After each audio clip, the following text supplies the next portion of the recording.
I've got manual seats in my Tundra, and my driver's seat wouldn't move forward or back. It was stuck.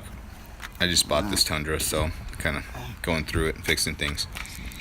So I looked under the front and discovered the bar looked as if it was bent. This, the one you use to pull up and make adjustments, and you can see it's closer to the seat there than if we look over here on the right side. Got some space for my hand there.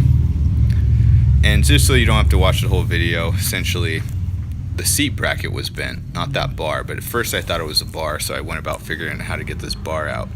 And the way the seat works is you pull up on the bar, and I'll push down. You pull up on the bar, and it pushes this lever down, and that releases from the catches so that you can slide and then let it back down and snaps back into the next slot or notch. So to even get this thing moved enough forward or backward so that I could remove the seat and work on it, I had to use pry bars to push that part down that you saw, that lever in there. So first step, get it out of the way, push it all the way forward so I can get these back two bolts off.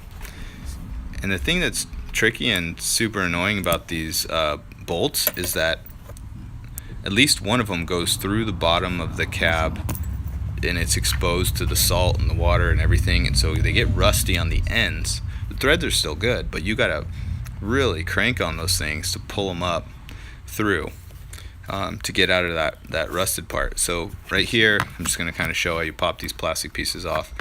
There's no need to really be too careful with it. Just they have a couple nice strong clips that hold them on, and you just pop them back down.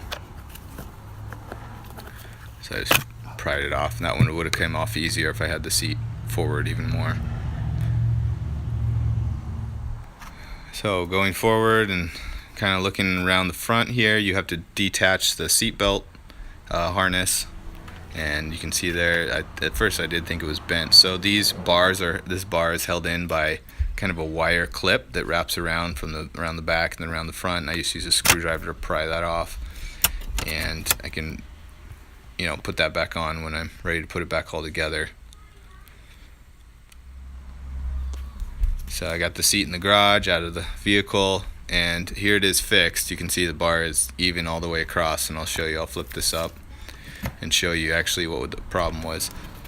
One of these gray sheet metal brackets right there, that was actually bent downward, and the bolt was also bent. The little the nut that's kind of fastened into the other main piece of sheet metal was also bent, so I had to bend that back as well as I could, and now the seat works perfect. I didn't end up having to bend that bar. It was fine, and now I can actually move my seat forward and back no problem. So of course I could have bought a new seat, and I might still do that because this one's a little beat up.